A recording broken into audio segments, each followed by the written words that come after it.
Okay, well, Burlington Wine Club, welcome. I'll spend 10 seconds talking about housekeeping, especially because we have new members again, which is awesome. So just to let you know, we are recording the session, but if you don't want to be part of the session or you don't want to be recorded, just turn off your video. You can ask questions. So once the presentation starts, everybody will be muted after we do a toast.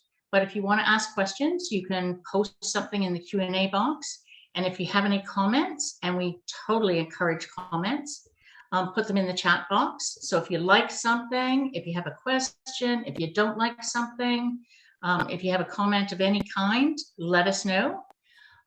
Marilyn is the co-host. That's the redhead there. And she'll be checking the Q&A and the chat boxes. And she'll stop us every so often and say, hey, we've got some questions here, or we've got some comments, and we should talk about them. And just to let you know, there's a speaker mode and a gallery mode, and they're different views. At this point, because of the presentation, I usually use the speaker mode. But if you have the gallery mode, then you'll see everybody and the presentation at the same time.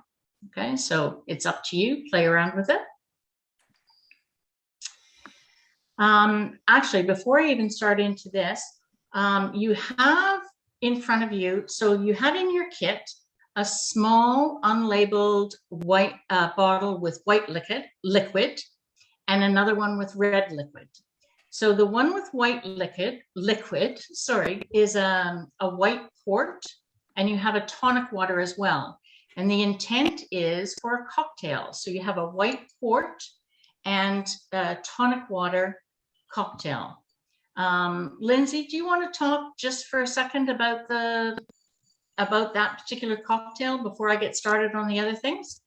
Sure. Yeah. And just so you know, I will provide tasting notes for all of these later, and I have some things in the presentation. But why we thought this would be a fun idea is to try a little bit of something different in the way of a white port cocktail. So you have the chip dry, which is a drier style of white port from Taylor Fladgate. And that mixed with the tonic water gives you a Porto tonic.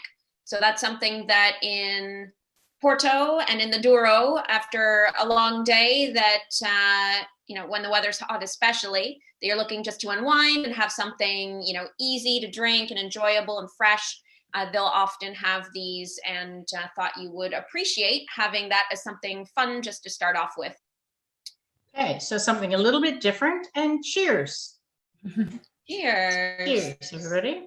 And Lindsay, Paula joined a little bit late, so she's asking about equal parts. So maybe you can refresh those who missed your guidance at the beginning on terms of the mixture. Sure. Sorry, I missed the question, Marilyn? Sorry. I mean, the mixture of tonic to port, is it equal, or Lindsay had a very good. So I've lost you there, Marilyn. Can't hear you. I can jump in with my internet connection's unstable. That's not good. Can you hear me okay? Yeah, I can hear you. Yeah, okay.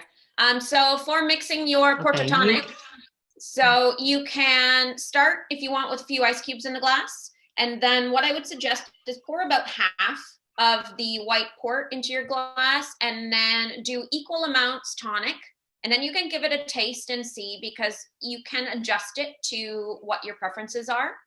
The white port will not be super, super strong in terms of the flavor, but depending on, how much tonic you like, then you can adjust. So usually half and half works pretty well there, especially just for something to start off with.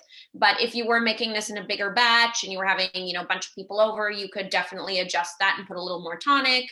Also, something nice to do if you have fresh mint, or I was saying earlier, even something like basil works nicely. You can put different herbs in there if you like. Mint is kind of the traditional that you might muddle a little bit in there, or garnish with some fresh mint. And also a slice of lemon is quite traditional. So you can play around with combinations. You don't have to do it, in a super, structured way. It's meant to be fun. And you have traditional, just regular tonic water in there, but there's a lot of variations on tonic water now, like cucumber or elderflower or all different things. So feel free in the future to obviously play around. If you want to do that when you're having guests over, you can do some fancier versions of that and put your own spin on it. So I hope you enjoy it. Excellent. So before we mute you, again, cheers. Enjoy. Cheers. Cheers. Okay. So we have a couple of new members again tonight. I'm not sure why I've put welcome 58, but definitely welcome. Amanda and Ashley. So it's lovely to have you join us, and can't wait to actually meet you in person one of these days. So we will get out of virtual at some point. But in the meantime, so glad you're joining us, and welcome. Last event, so thank you. Okay. Last event, so last month we had Malbec Winery, Nancy Kennedy, and the winemaker Shiraz came, and I think they were pretty well received. So what we've got coming up, so May 27th, so next month, we'll have a sparkling wine masterclass. It'll be via Zoom again. I'll be doing the masterclass, and you'll be given a list of sparklings that you can purchase, and as much as possible we'll have the little piccolos, so you'll get an assortment of champagnes, proseccos, German sects, an assortment of different sparkling wines. Then June 24th, we will have a rain date just in case, but that'll be the Friday evening, but it'll be members only in my backyard. It'll be our first live event. But before we invite the rest of the world in, those of us that have been getting together for the last couple of years, and those of us that have just joined in the last couple of months that we haven't even met, we will have one event that is closed to the rest of the public and just for members. So hopefully that'll be fun, and it'll be our first live event. Then July 22nd to 24th, I mentioned before, it's the International Cool Climate Chardonnay Celebration. The tickets still aren't open yet, but as soon as they are, we will let you know. And it really does, it goes from Friday to Sunday. And you can go for the whole weekend, or you can go for part of it, and we'll let you know all the details. But it truly is a really fun event. And if nothing else, the Saturday evening is the gala dinner. And so maybe we can get together as a group and go to the gala dinner. Teresa, I have been in contact with them as well, so I'm keeping my eyes and ears open for that. Excellent. Thank you very much. Perfect. And in fact, Danielle and I'll work together to figure out accommodation options for those that want to stay overnight. So there's the White Oaks Inn, but if you don't want to stay there, there are other opportunities as well. And Danielle and I'll get our act together in terms of what the options are for you. Thanks, Danielle. Okay, July 29th. Okay, the plan is, unless the world goes crazy again, that we'll be back at the art gallery. So we have Casaba Winery, their wines, and their winemaker, Vadim, is going to come out. And we'll be back to, for the end of this year, once we're back live, we'll be back to the Thursday evening rather than the Friday evening. So those of you that are cottage country people can leave on Friday to go to the cottage. And Thursday was our traditional night at the art gallery. So we'll try it for the rest of this year. And then at the end of the year, before we come back next year, we'll talk about what date really works best for people and how we go forward. But so Teresa, bottom line is, I'm sorry to interrupt. July 29th is the Friday. Is that a typo? That's a typo. Okay. Yeah. Wishful thinking on my part. Well, not necessarily. But no, it should be. Yeah. No, it'll be Thursday, July 28th. Okay. Sorry about that. That's the long weekend. So that will be the Thursday of the long weekend. Yes. Yeah. Perfect, thank you. So for those of you that are going away from the long weekend, it'll be on the Thursday night. And we'll have a winemaker. We've got some wines. We'll have some food. We'll, anyway, and it'll be back open to the other folks that used to join us when we were live. Okay. So that's what we've got coming up so far. And tonight we've got Sylvestre Wine and Spirits, Lindsay. Really pleased to have you with us. And we already talked a little bit about the Taylor Fladgate Chip Dry White Port and Tonic. And your pairing for that, of course, is the potato chips, the same as with the champagne or the sparkling that we normally have. Okay, and then I'm going to do, take us to the first pairing, and we'll talk maybe, Lindsay, you and I can talk a little bit about the wines and the food pairing, and then if you want to do a share screen and talk for a few minutes, awesome. So maybe introduce the 3 white wines, and I'll introduce the 3 food pairings, and then we'll turn it back over to you. How's that? Sure. Yeah, that sounds great. So thanks for having me today. And I do have a PowerPoint that I'll share after as well. But just to kind of kick it off with the first flight, we have 3 whites for you and a little bit of a spectrum in terms of styles. We have Sauvignon Blanc to start off with. So that is paired with, I'm sure Teresa's going to talk about the asparagus tartlets and casserole. That is from South Africa. So that'll be a nice, fresh, crisp, kind of crunchy white to start off with. And then we'll be trying a white blend from Portugal, which is actually from Alentejo. And that is indigenous grapes, which we'll talk about when we get to that one. And finally, we have Chardonnay from Spier, which is another South African. So actually, both of these are Spier, but one is kind of the kind of entry level Sauvignon Blanc, and then the Chardonnay is from their signature series. So that should give a nice cross section of styles today. And I'll turn it back to Teresa to talk about the food pairings before we get into more. Okay, so a classic food pairing with Sauvignon Blanc, regardless of where it comes from, as long as it's got some nice acidity, which this one does, is asparagus and goat cheese. So asparagus is one of those foods that goes with very, very few wines, but goes well with Sauvignon Blanc. And goat cheese is also a classic pairing with Sauvignon Blanc. So for those of you that are not vegan or gluten-free, you have the asparagus and goat cheese tartlets. And for all others, there's an asparagus casserole that has a cheese sauce on it, but a vegan cheese sauce. So hopefully both of those go with the Sauvignon Blanc, and you'll have to let us know. Then the second one is, so caldo verde is a classic soup that is a Portuguese soup. So the only difference between this one and some of the more traditional ones is that it does not have the chorizo in it. So it's got your kale and potatoes and onions and all the same spices and things, but not the chorizo. And that goes with the white.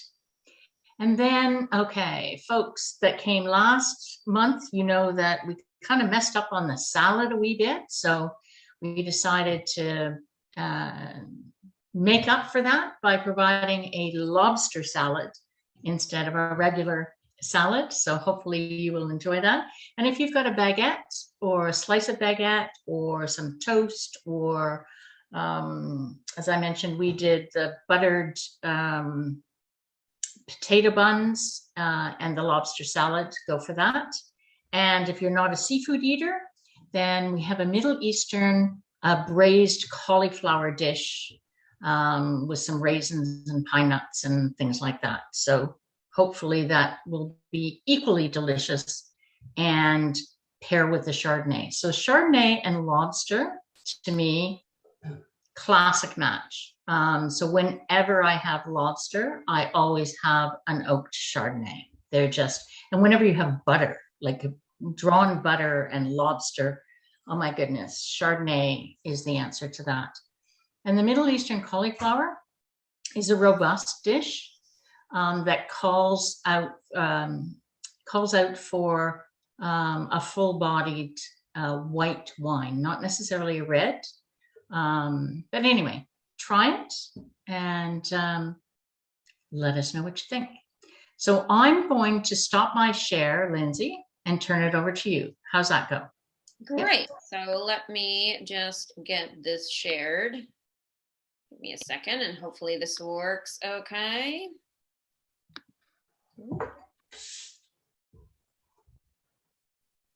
All right. So I should be able to share my PowerPoint here. Okay. Are you able to see that? Just go to full screen. So it's yeah, it's pretty good. It's not the there you go. You're able to see that okay? Cool. All right, so here's the plan today. I like having agendas. It doesn't mean it's going to be super formal, but just so you know what to expect, the plan is to do a quick kind of overview of who I am and a little bit about kind of what we're going to be doing today before I get into some of the specifics about the wines.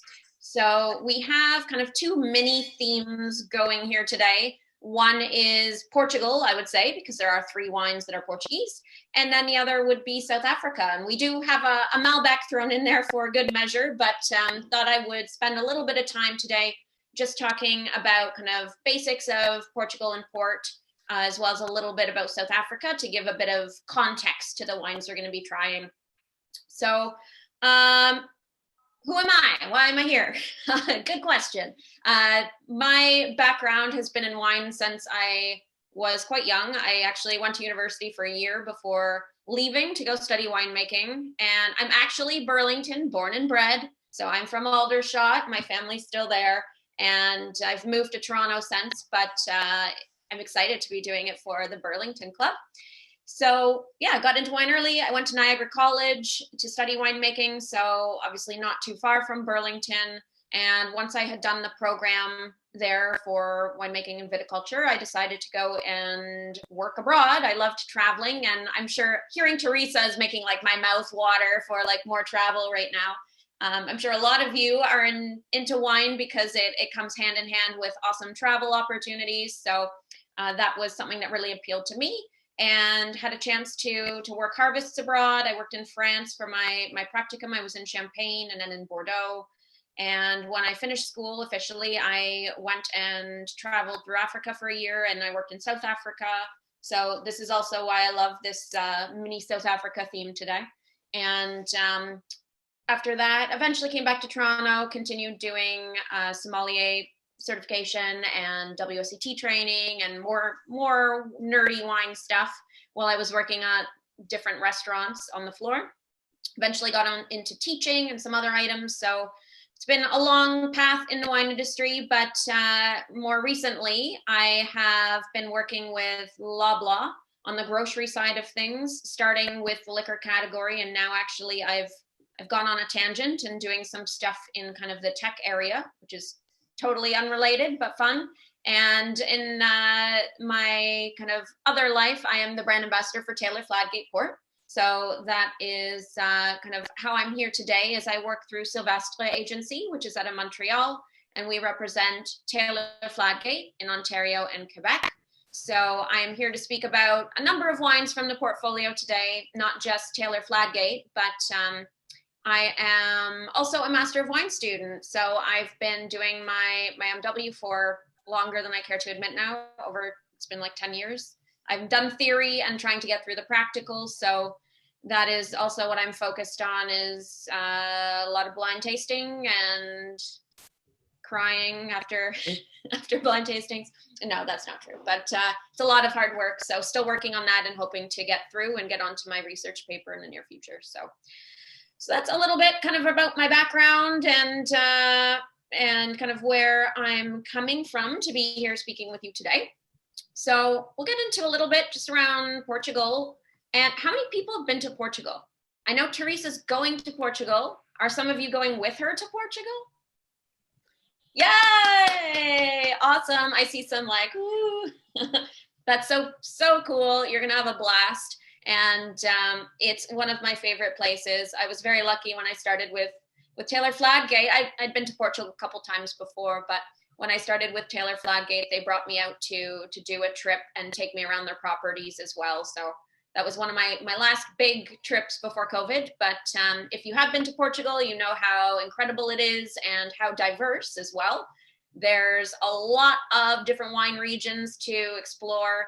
And one of their fortes is that they have an insane amount of indigenous grape varieties. So we often think of Italy as being one of the treasure troves of indigenous varieties, but Portugal and Spain to an extent as well, you find a lot of really cool varieties that aren't necessarily grown other places, which gives it a very very big, I would say, advantage in the way that if you are a wine lover, once you've done Chardonnay and you've done Sauvignon Blanc, this gives you a whole new realm to get into and different varieties that you can explore. So that's one of the reasons why I love Portuguese wines, is that there is such a diversity in styles. They're very food friendly, and they're also very wallet friendly. So whether you're talking about table wines or ports, with the exception of if you're going for the, vintage ports, outside of that, there's incredible value. And a lot of the wines are, I would say, comparable to stuff you would find elsewhere for at least twice the price. So I'm actually lucky. I am in Toronto in the Stockyards area, and we're right next to the Portugal destination store. So I get to play around in there and see what they have coming through. But you never get bored because there's always new things to discover. So about port, like a lot of other protected designation products, port is only from Portugal. It has to be certified also by the IVDP, which is the governing body for port. You've, I'm sure, heard of Madeira as well. So Portugal for fortified wines is famous for both port and Madeira, because they're both Portuguese. Port is fortified with grape spirits. It is also typically sweet. There are exceptions to that. And the chip dry that you're having today is a kind of different type of white port, given that it is a drier style. And it was something that Taylor Fladgate engineered specifically to be used as an aperitif or for blending into, cocktails and such. So there are quite a range in styles. How the wine is aged, like the maturation process, quite often dictates the style. And you do have indigenous varieties that are used for port as well. It's typically blended. So you see a whole bunch of different grape varieties that are blended to make port. So that's just a very, very superficial, quick intro, but just to kind of set the scene for talking about some of the Portuguese wines today. I thought that would be a nice overview, and definitely lots of resources out there if you're interested in learning more. And if you haven't already, I love Wine Folly for their maps. So I stole that. That's the one on the right-hand side there. But if you're looking for wine posters, Wine Folly is awesome. So a little bit about chip dry. I mentioned already, this is a style that specifically was made to be drier. It is something that is really nice on its own, having it chilled, but as you're having it today in cocktail with tonic is a really great way to enjoy it. It is nice and fresh. It's something that's very summery. And the really exciting news I have for you is actually in May. So as of pretty much next week, I'm just getting the date that it's actually going to be on the shelf. We have a chip dry and tonic that will be released through the LCBO. So the picture of the can, it's actually in a can, it's single serving, and that will be available very soon. So I was really hoping to surprise you and be able to include one in your kit. I unfortunately couldn't get my hands on them quite yet, at least not in the quantities we needed. So you're having the chip dry and tonic old school right now, but you will be able to find it in the LCBO very, very soon, and it's going to be awesome for summer. I'm really looking forward to it, and perfect thing for, again, if you're going to cottage or a picnic or just having people in the backyard. You don't have to do the mixing even. You can be super lazy. You can just, throw it in the fridge, pour it, and it's delightful. So I know you've already tried that. We're going to get into our first whites then. And just before we do that, I thought I'd give a quick overview as well as to South Africa. How many of you have been to South Africa? There's another question. So it's one of my favorite places, and I was actually lucky. I went to a lunch today with the South African winemaker, and I was feeling very nostalgic. It's one of my favorite places in the world. It is so breathtakingly beautiful, and the wines, I feel, speak to the place. You do see a lot of freshness and elegance in the styles that are coming through these days. Back a lot, like going back 20 years plus, it was a little bit dicey as to kind of especially stuff we were getting on the export market. But what you'll find today is such a great selection of South African wines, especially in the premium category, things that are really well made and again, offer great value and really speak to, a different style that is South African. And what I mean by that is South Africa's cool because it's one of it's pretty much the oldest New World wine region, if you consider it that way. They have a long history of producing wine going back to the 1600s, and they are kind of a mix between old and new world. So it's not quite new world in style, but it's not quite old world, and you kind of get some interesting things happening from the diversity of influences there. So a lot of the, again, modern styles in South Africa are very clean, fresh, focusing on the elegance. They are a Mediterranean climate, which means it's quite warm, especially if you go further inland. But a lot of the wines being produced, if you're thinking like Stellenbosch and anywhere along the coast, you're getting the influence of the ocean and also the Cape Doctor, the wind patterns, which help to cool everything off and retain some of that acidity. So in terms of varieties, I'm sure you're well aware already that there's a lot of international varieties produced. They're especially famous for, again, Chenin in terms of white, Pinotage for red, given that it is their flagship grape. But there's a lot of your classic French varieties, including Sauvignon Blanc and Cabernet Sauvignon that you'll be trying today. So let's go into our Sauvignon Blanc then. Does everybody have their Sauvignon Blanc ready or have a chance to start sipping on that? So the picture I've included here is of Spier. So Spier is the producer of the Sauvignon Blanc as well as the Chardonnay and the Cabernet Sauvignon today. And they are a producer that makes, again, quite a wide range of wines. The first one we're trying here is from their kind of approachable entry level series. And this is meant to be, again, clean, fresh, vibrant. You'll get that really zesty acidity that you would expect from Sauvignon Blanc. You get the traditional characteristics of the gooseberry notes and citrus. It is going to be, again, great with your goat's cheese and asparagus, given the freshness and kind of that quintessential pairing. What I feel you find specifically from South African Sauvignon Blanc is it does have a little bit more restraint quite often than if you're comparing it to something like New Zealand. So you'll still have Sauvignon Blanc character, but it'll have a little bit more restraint on the nose, a little bit greener in character as opposed to super tropical. And also has some nice texture, almost like a chalky texture to it. So it's kind of in between a lot of other styles. It has something in common with some of your kind of simpler Loire styles. It has something in common with, some other areas, but it is still, if you're in a blind tasting lineup, something you can pick out as South African usually. So any comments or questions so far? I'm curious to hear what you think of this, and particularly the wine pairing. Yeah, so put some comments in the chat. So how's the wine? How's the wine and food pairing? Does it work? The South African Sauvignon Blanc is a little bit different, as Lindsay said, than a New Zealand or even some of our Canadian ones. It's a little bit more restraint. But hopefully the pastry in the asparagus and goat cheese tones the asparagus goat cheese down as well to match the Sauvignon Blanc. But let us know. How is it?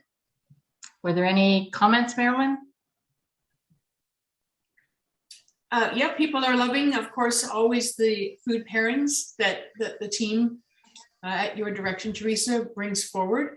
And certainly the South African, as you mentioned, Lindsay, is a different approach to Sauvignon Blanc than maybe others are accustomed to. So thank you for bringing that to us. I'm just curious, I like to put Teresa on the spot. So asparagus is that horrible vegetable that doesn't go with any wine.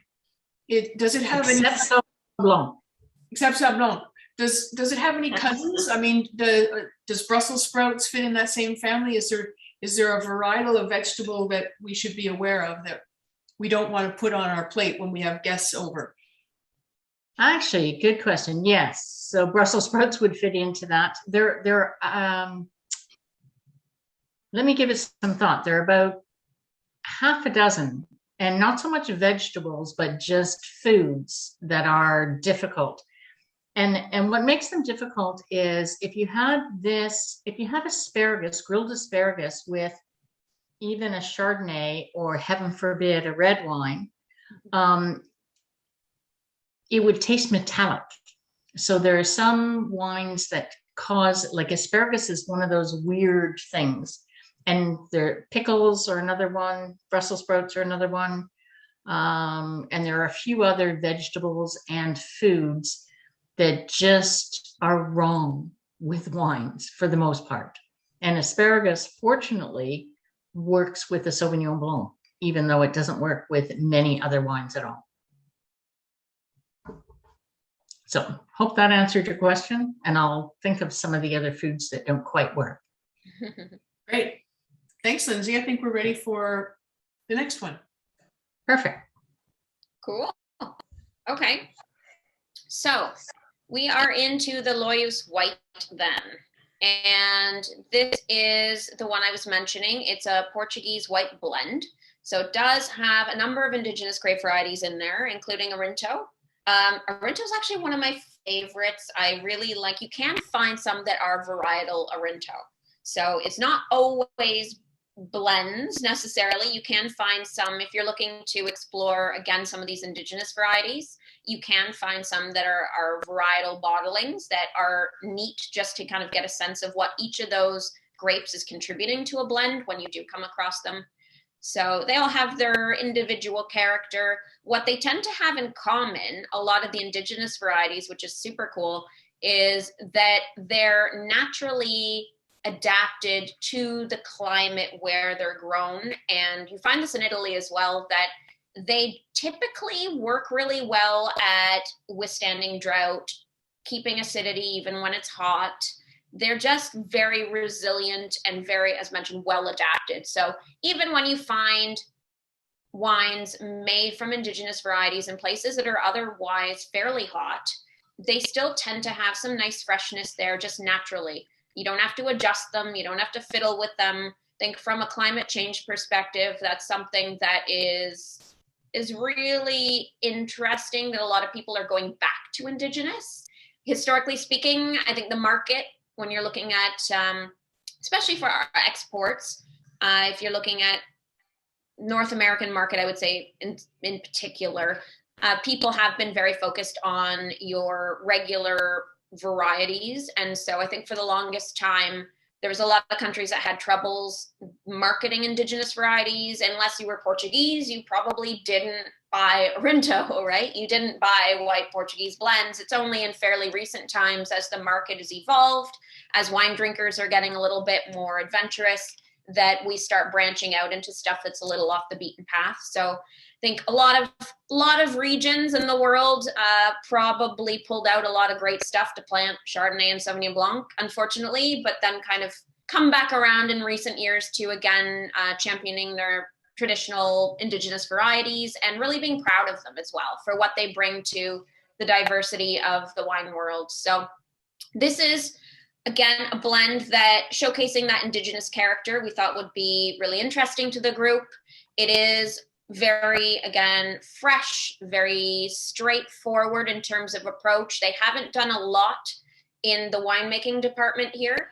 It's typically they would pick these, again, they're saying here specifically early in the morning. So anywhere hot, They quite often will harvest either early in the morning or overnight to keep the temperatures low so that they don't have to cool the must when they bring it into the winery. It retains, again, that nice freshness. Sometimes they will actually pick them early, not just early in the day, but early in the season as well, depending on where you are. Sometimes to retain some of that acidity, they will try to pick them a little bit earlier. And then from a winemaking perspective, you're literally just, using stainless steel, fairly simple, cool fermentations to retain your fruity character and not messing with it by adding oak or malolactic, nothing like that. So very straightforward, simple winemaking, but what you get is a wine, I think, that shows a sense of place, shows some of that interesting indigenous grape variety character, and is also super food friendly. So this is another one that works great if you just want a glass of something to start off as an aperitif, but also works if you're having little snacky bites of stuff. If you are a seafood lover, this is a great one for seafood.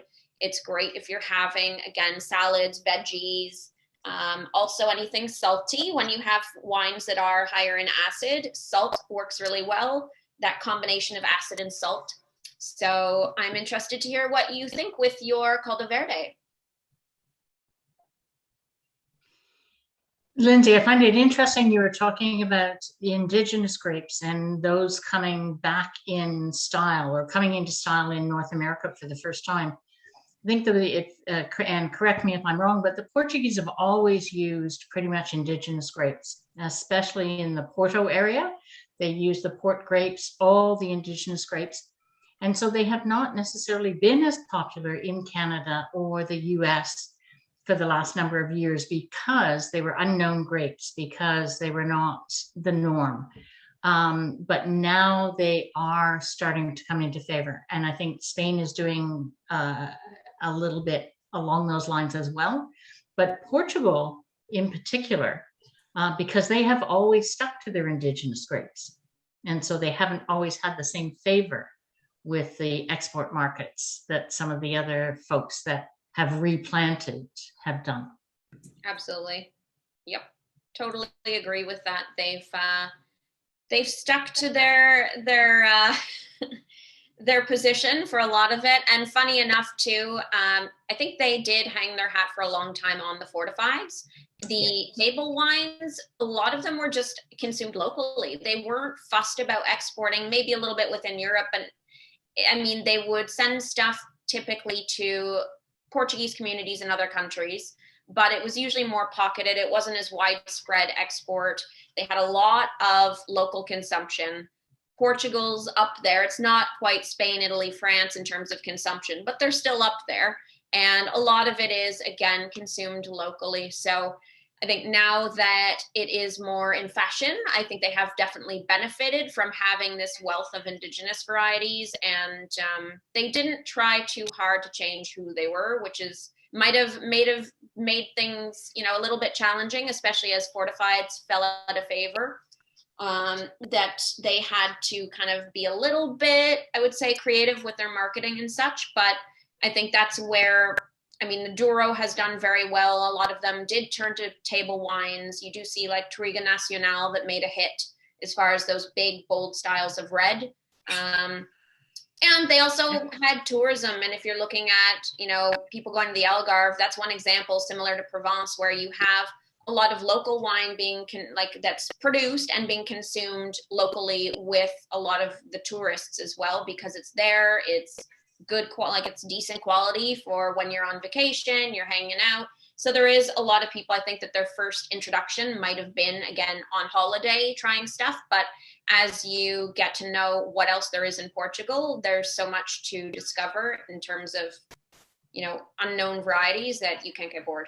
So I think they've done a really, really good job in terms of converting the grapes that were used for the fortifieds, for the ports in particular, to table wines. They've managed to adapt the indigenous grapes for port to table wines really, really well.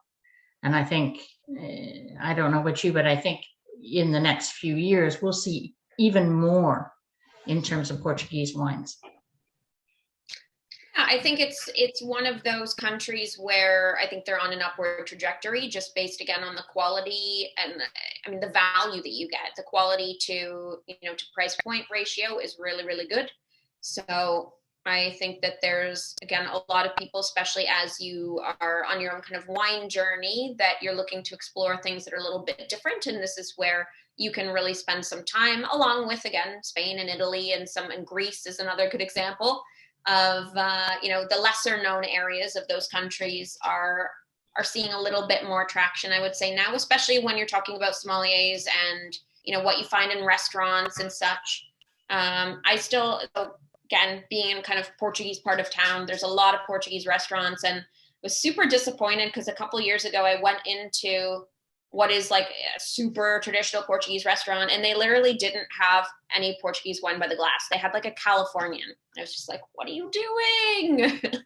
Because it's so sad when you see that, because there's so many amazing things, and just naturally the way they work with food from those regions is pretty magical. So it's unfortunate that I think there are a lot of points in time where people might have been trying to to do things a different way and not having enough support for kind of the traditional stuff versus thinking that new is always better, which we know isn't the case. So we do have a question picking up on one of the things that you said, Lindsay, before we move on to the next wine. Claire and Stephen would like to know, really, what does the time of day have to do with picking a grape? I know it's important, and maybe you can explain that to us. Sure, yeah, that's a good one. So when you are making white wines in particular, the temperature is always going to play a part. And the reason for that specifically, there's a couple things here. The temperature will affect basically the chemical compounds in the grapes and in the juice.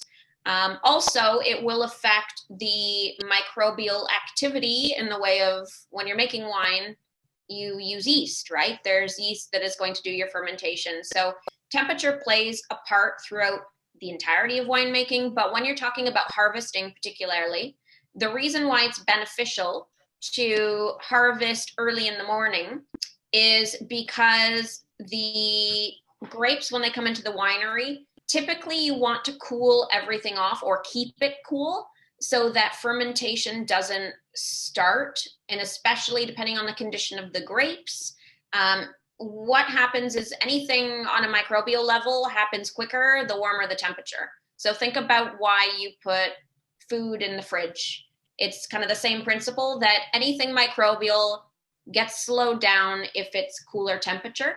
So what this gives them a chance to do, if they harvest it early in the morning when the grapes are already cool, then they can actually take it into the winery. You don't have to spend extra time or energy cooling your must down. Because typically you would pick the grapes and then they would go normally for whites right to the winery as fast as you can anyway. And typically they would go to press. You wouldn't, in very rare exceptions, you might do a little maceration, but normally you're pressing them. You're picking them, you're pressing them as fast as you can into the tank, done, right? And you would start your fermentation. But if you do have hotter climates, then what they'll quite often do is pick early in the morning or late at night when the temperature's as cool as it can be, because then you can take it to the winery while it's cool still. If you're doing it middle of the day, temperatures get hot, stuff starts literally baking. And also, again, if any of those little microbe bugs in there are going to start eating away and causing some problems in the way of, again, off compounds that you don't want in there, basically. So if you can keep them cool, you can get it to the winery, you stop, at least slow down any of the chemical reactions and stuff that could start happening from a yeast perspective. And if it's not, I mean, there are some people that don't necessarily, maybe the logistics don't allow for them to do it when it's cooler, then you would normally put it through a chiller, which takes energy. They would actually put it through a chiller that cools the must down. And part of the reason, again, is to delay the onset of the types of yeast that you wouldn't want. There's a lot of different yeast strains, and some of them are good and some of them are not so good. So this gives you a chance to kind of put a hold on that, kind of get it to the winery, decide what you're going to do, and then like do your pressing and then get it into a tank and start the fermentation the way you want it to, instead of the way it just is going to do naturally if you don't look after your temperature and using a bit of sulfur and some of those components. So I don't know if that was too boring, geeky, technical, but that's my not short answer of the temperature piece to do with the harvest. Is that helpful? Hopefully. Yeah, that's great, Lindsay. And we'll circle back on, if there's time, the relative nature of the indigenous grape and the amount of time that it takes and the price points. I think we'll maybe get to price points at the end, because these are all highly affordable wines that you're presenting. So it looks to me like we're just in time for the Chardonnay. Cool. So this is from Spier. So same winery as the Sauvignon Blanc. This is actually their signature series, so kind of their higher tier. And Spier actually is cool because when it's been a long time since I visited there, but they actually used to have equivalent of a zoo at the winery. I don't know if they have that still. It's a very crazy place to visit though, because it's quite a big property. They have like a restaurant and stuff. So if you are going to South Africa, it is one of the more interesting ones to visit. But from a style perspective, this is a Chardonnay that is going to give you quite a bit of complexity. It is, again, going to be that fuller style. It is oaked. There's some interesting things that they've done here. I have included the technical notes. It does speak to the age of the vines, which in this case, 22 years is not bad. Usually, I mean, when we're considering old vines are usually 40 years plus, but these are still mature vines. They are, again, doing some stuff in the cellar that you would expect. Things like destemming is normal. Hand harvesting. There are types of actual, what am I trying to say here?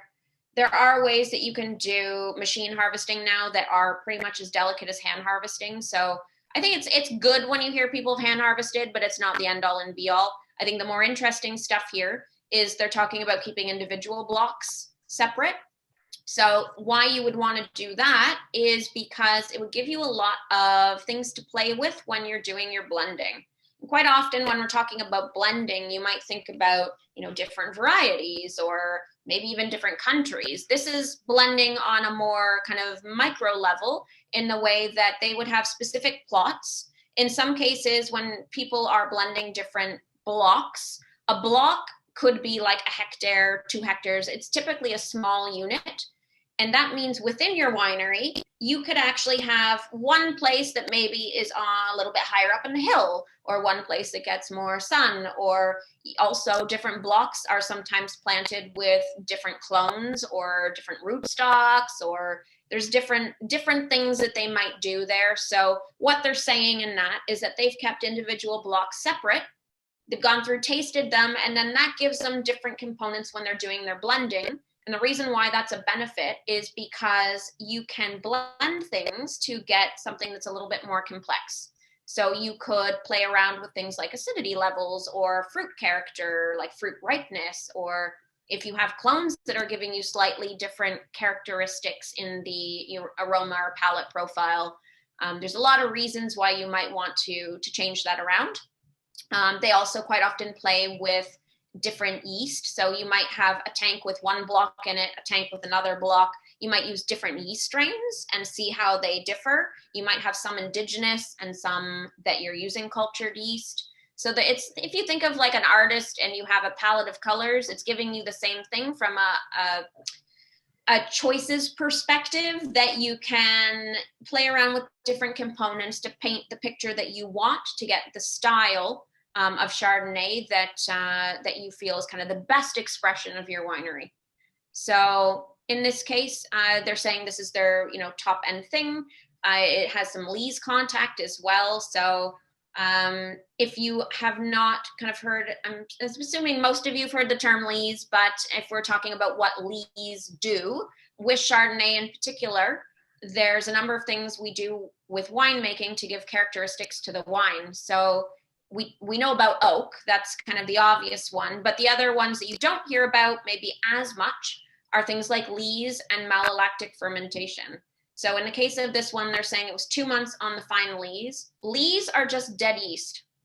So what happens if you have a tank of juice, you've started it fermenting, the yeast eats up all the sugar, and at some point it runs out of sugar and it dies and it falls to the bottom, and you get a bunch of stuff at the bottom of the tank, basically garbagey stuff that typically you would rack off and get rid of that.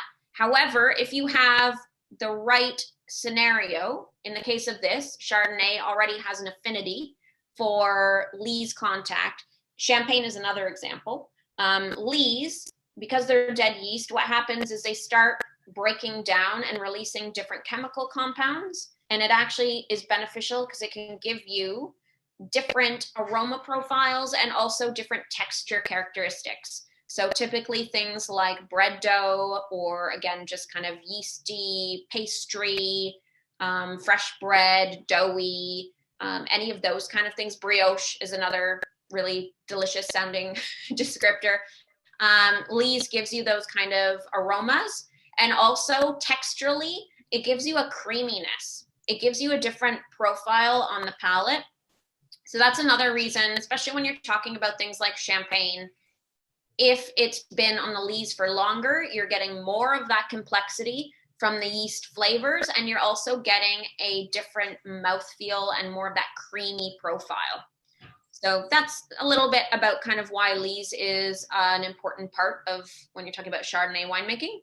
And then they've also said new French oak barrels here that's used for 5%, so enough to give it, you'll often say like a kiss of oak, not over the head hitting you with a 2x4, but just some of that, again, cedary kind of nuanced baking spice characteristic that helps to kind of frame your fruit. So this is a really lovely, complex Chardonnay. Again, amazing value for what you're getting, and I'm hoping you're loving it with your lobster salad. What do you think? And my question would be, so the Middle Eastern cauliflower, so for those of you that have that, does this Chardonnay work with that? I'm pretty comfortable with lobster salad. Chardonnay and lobster salad, you really can't go wrong. But Middle Eastern spices, roasted cauliflower and the other things in there, give us a thumbs up or a thumbs down in the chat room, because this was a new pairing for me. And then we should probably go on to the reds. Okay. Nice. Okay. So I see some thumbs up there. So that's great to hear that you're enjoying the cauliflower pairing then. That's cool. So we're going to get into our reds. And the first one here is a Malbec. So I'm sure most of you have tried a Malbec. Why this one is exciting is because it is actually from Uco Valley and Loios de Coyo, which is a smaller area kind of within Mendoza. So that is something that if you haven't tried sub-regions, I think a lot of stuff just says Mendoza. Being a little bit more specific, and with Argentina in particular, knowing not only where it is, but also your altitude is also really important. So depending on where you are and the altitude, Argentina overall, again, quite a hot climate. Altitude gives you the benefit, again, of getting, nice temperatures, warm sunshine during the day, but temperature drop at night, which is quite significant. And that allows you to, again, retain acidity and also develop a little bit more complexity. It can affect your tannin structure as well. So what you'll find with this one is, again, you do have higher alcohol. You still have that really gorgeous, ripe, deep, dark fruit character, but you get some of that fresh acidity there, which gives it the elegance, and still a fair amount of, again, tannin structure, but it is a riper type of tannin. So it does come across as quite velvety. And you do have oak aging with this one, so that's nothing out of the ordinary. You have 12 months in French oak. So again, giving you some of those toasty, cedary, spicy characteristics. And often with Malbec as well, you do find some floral character that can be a really pleasant kind of lifting component. So that kind of violet character shines through, which is very nice as well, to give it, again, a little bit more complexity.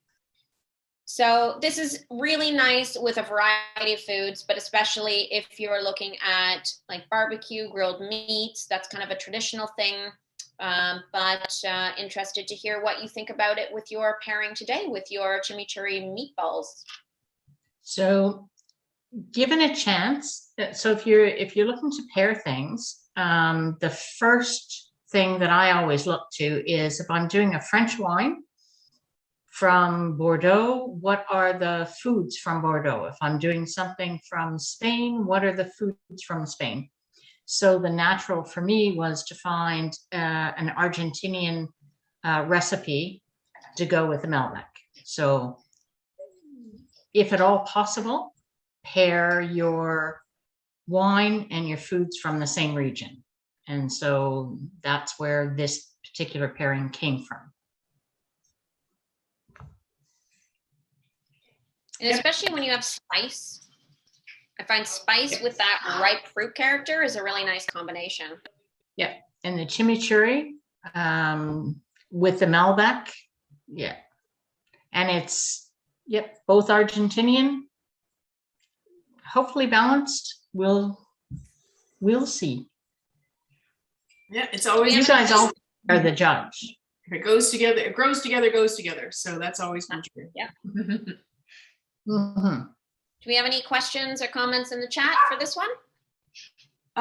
No, lots of positive comments, of course, about the pairing. And there's also let me just check to make sure I'm saying it correctly. For the vegans, what did the vegans get, Teresa? So they got chimichurri meatballs as well, but they weren't made, they were made with a meat substitute. Interesting. So they got the identical dish, all the same spices and everything else, but just the non-meat product. I forget what it's called. Yep. Anyway, it's good. There's a lot of great substitutes out there Yeah. for those of you that are either vegetarian or if you're looking to just cut down on meat. I like using the Eve's ground veggies. That's what it, excuse me, that's what it was. Thank you.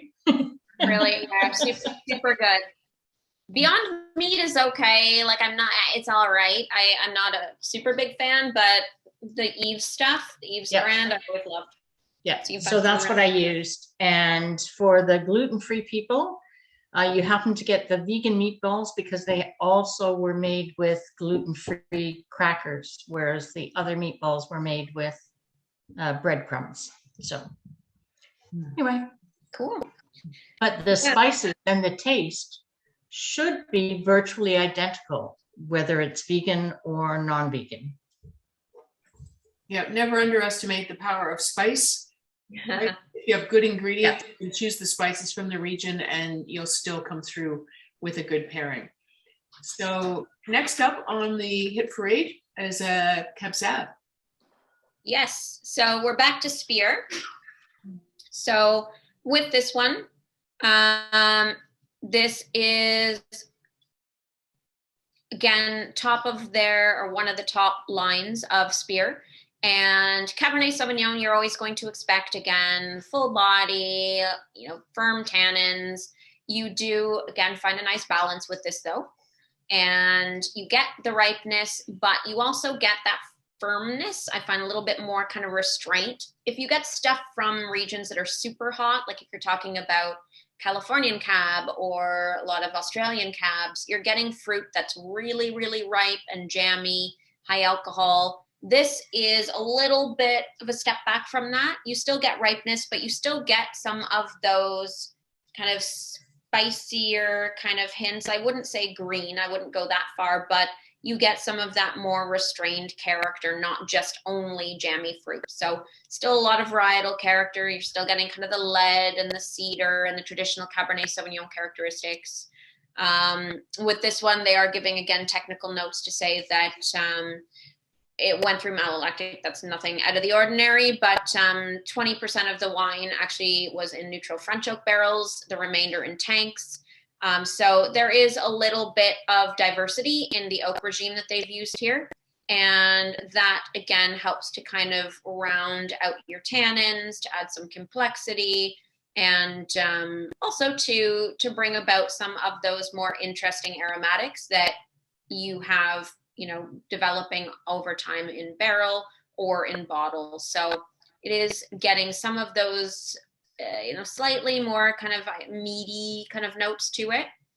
And I think that is a complement to, again, the fruit character and the oak characteristics. So still a typical cab in the way, again, of structure and such, which is why with something like a cheddar cheese, a firm kind of sharp cheese goes really nicely, because it'll help to actually soften out some of those tannins. The salt and the fat in cheese is good if you have anything that has big tannins.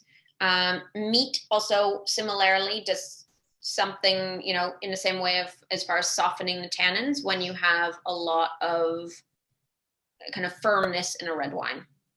So that pairing should be very enjoyable and should, again, even soften the wine out a little bit more from what it would be on its own. And they're saying for braais and burgers as your pairing. So braai is just South African for barbecue. So again, this is a great option and a very cost-effective option if you're looking to, again, have people in your backyard, do some burgers, something simple. This is one that is definitely a crowd pleaser for any red wine lovers. This is something that it kind of hits middle of the road and is very easy to enjoy. What do you think? So Teresa, help us understand. Sometimes we see Cab Sav on your placemats a little more to the left, and it has something a little heavier, like a meat product or something. You've put this particular one with the cheddar cheese. And for those who are new to us, we always end with cheddar cheese and chocolate as our last two pairings. So help us to understand this cheddar cheese here. So in this case, it's always the order of the red wines. So I thought the Malbec first, the Cabernet Sauvignon second, and of course the Port third.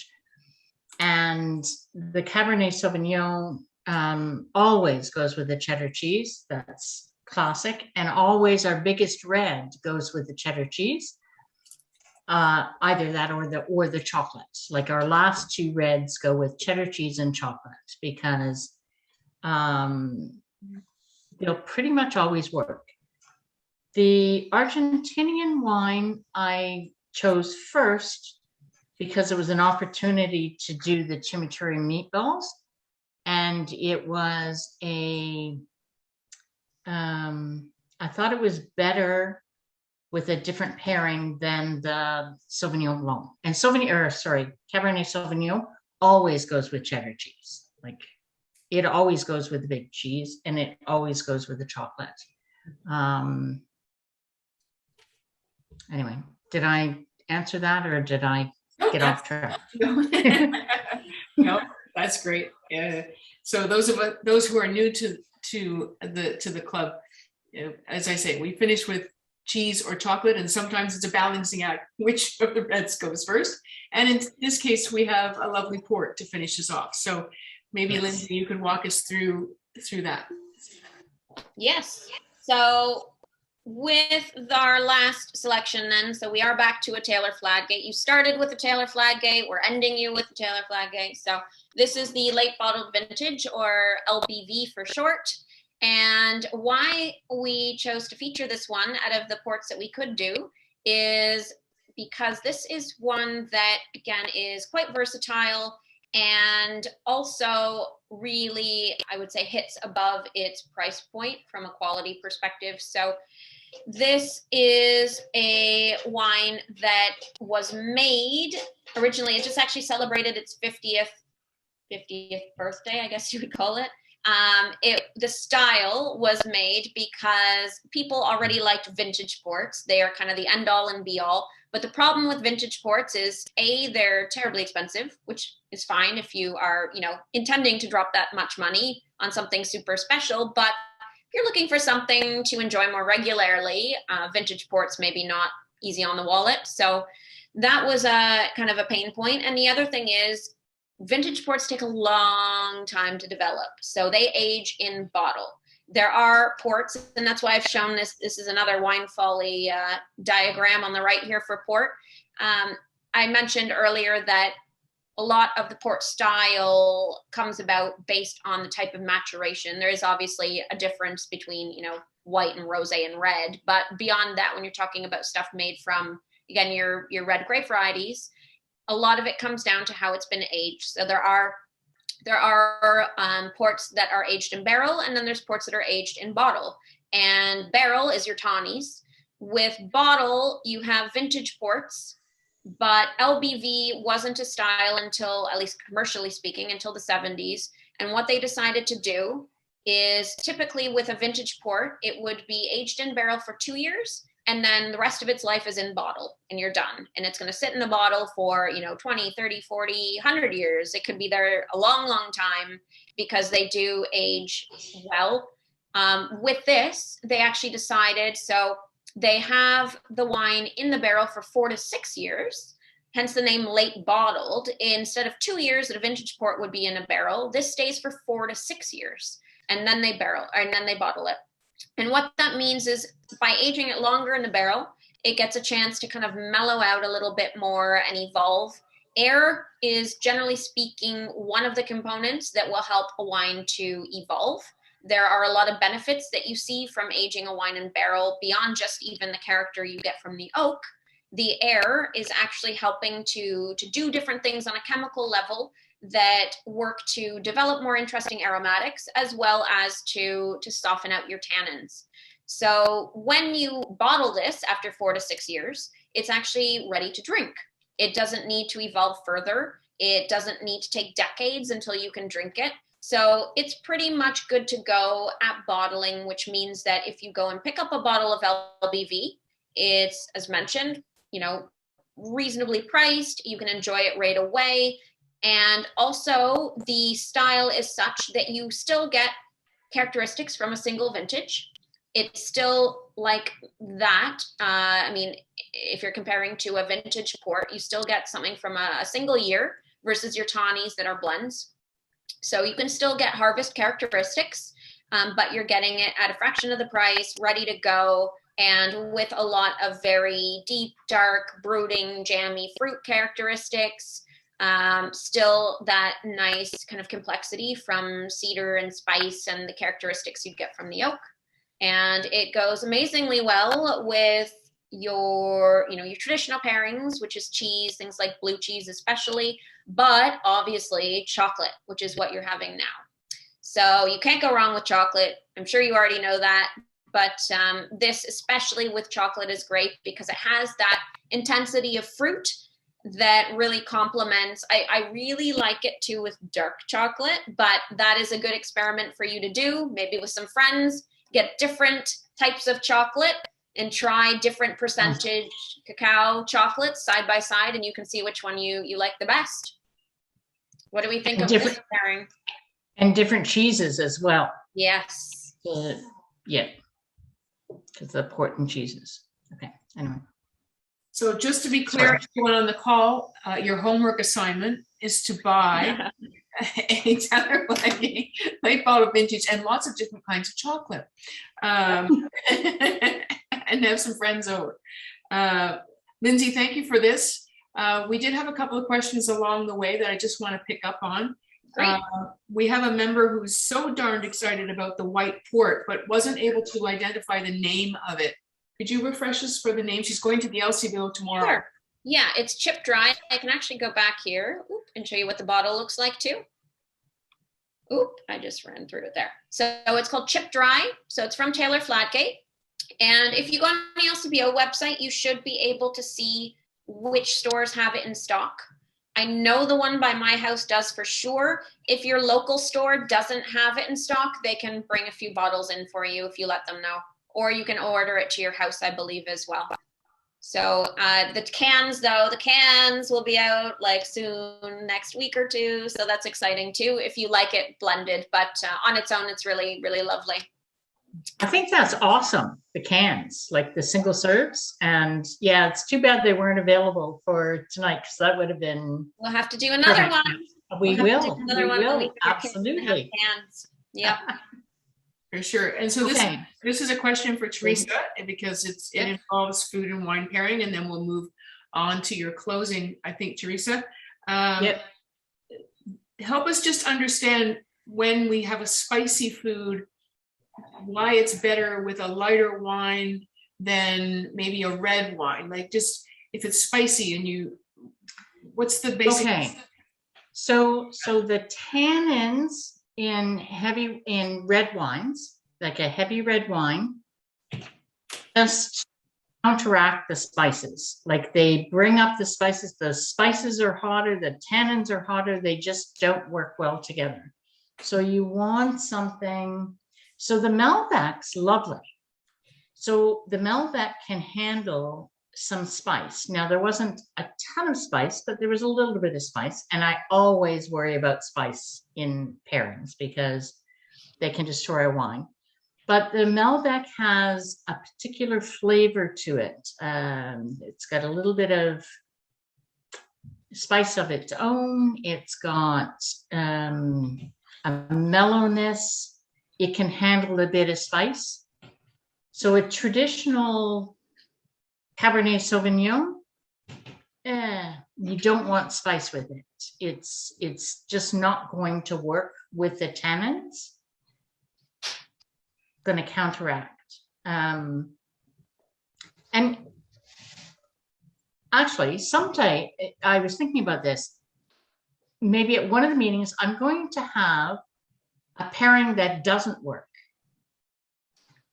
just to taste. And so you taste the food and taste the wine and go, oh, this doesn't work. And then we'll talk about that. Other than that, yeah. Okay. Yeah. Great. Another homework asparagus. Yes. And asparagus is coming into season. If you'd like to try asparagus. That's right. Try your asparagus. Try asparagus with all the half a dozen different wines, and tell me which ones work. All right. And which the most of them will not work. Right. Okay. So I'm just going to share here. Whoops. Danielle, you've taught me well. I think I have it. Okay, so we go with that. All right. So the end of the presentation. So Lindsay, thank you so much. That was awesome. Really, really good. As you know, there's a whole bunch of volunteers that make this whole thing happen. Co-host Marilyn, always my right-hand person. Membership, Sue. Pickup point, Marilyn and Mike. So your wines and everything from there as well. The wine and food, Dorothy, Lorraine, Kathy were here. We missed Anne and Carl. And actually, I have to tell you, Kathy got sick as well. So we were down to Dorothy and Lorraine doing all the foods this month. So we had quite a challenging day yesterday. Wine sales, Monique, social media, and also now that we're coming back into the live world, Danielle is also trips. So hence the I4C, or if we do any wine tours, that's Danielle as well. So next month, sparkling wine masterclass, which I will be giving. So we won't have a winery involved, but hope you will enjoy. And that's it. Anyway, yes, cheers. Yes, unmute, talk, whatever. Oh my goodness, Monique, you're smiling. You have the most beautiful smile. Anyway, unmute yourself. I'm smiling because I had a lot of wine, and it was actually Oh. a really, really fascinating talk. I loved it. Good. Yeah. Lindsay was complaining that she was too geeky and nerdy, but no, I loved it. It was good. It was really Perfect. interesting. Very interesting. Thank Good. you. No worries. Mhm. Anyway. Beautiful. And the cauliflower was delicious. Oh, You wanted good. to know about the Okay. cauliflower? Yeah. It was Yeah, delicious. yeah, because it was a new dish for me, Middle Eastern cauliflower. What do I know? Yeah, like if you're willing to share the recipe, I take that recipe. And Okay. same with the asparagus tart. That was really good too. Yeah. Yeah. So before we lose everyone, and Lindsay, thank you again for being with us. I just wanted to circle back on price points and remind everyone that everything is available in the LCBO. By buying at the LCBO, we're supporting your business. These are very reasonably priced wines. Is there anything you want to just add to that before we say goodnight for the evening? I'll just say you can check again, inventory online should be reasonably accurate. And I think all of them were available, some of them same day pickup or home delivery. So they should be fairly accessible. And yeah, I intentionally chose stuff that we thought you would enjoy to give a bit of a cross section, and things that I'm sure if you're, again, entertaining as we get into summer, that are middle of the road enough that you can feel confident serving to, a group of friends, and they're easy to enjoy. So I'm glad that you're happy with the selection. And if you have any other questions, feel free to reach out to me, and I'll follow up with the tech sheets and the deck if you're interested as well. So just to let you know, I bought the usual 10 cases of wine that for the club. We sold not only that, but I had to order another 15 bottles of wine, which got distributed, and we missed an opportunity for another case of Sauvignon Blanc as well that we could have ordered ahead of time. So I'm glad that's really something. Then if it had that great a response, I'm really happy. okay. Anyway, So that's the formal portion of the evening. Thank you all for coming. Teresa, a note, as always, the volunteers did so well with the food. Recipes are being requested, so we'll have to work on that if and when we come back from Bordeaux. More. I love that if and when, because Marilyn's been saying all along, okay, we can't get sick before we go, but hey, if we get sick while we're over there and we can't come home, I'm good with that. Government will say. We're stuck in Bordeaux. Someone putting a cold compress on. Stuck in Bordeaux. Yeah. Sorry, hon, can't come home. Anyway, to all of you, please stay well, and we look forward to seeing you again the last Friday in May for Teresa's masterclass on sparkling wines. Don't miss that. Stay around for some chat if you like. You need to go. Unmute yourselves. Voyage. Actually, Lindsay, that I'm not sure how you pronounce it. The Loios, the white. Yes. I'm not a really particular Chardonnay fan. I'm tired of Sauvignon Blanc, and I'm tired of Pinot Grigio. It is so nice to see different kinds of whites, and it is a nice, lovely light wine. You're right. Yeah. So I'll be looking for that. Yeah, for the summer. Great. Yeah, it's refreshing. It's nice. Yeah, it's just different. It's nice to have a different white than the regular, Right? Yeah. Impress all your friends. Come out with the bottle and yeah, something. Yeah, that's what I'll do.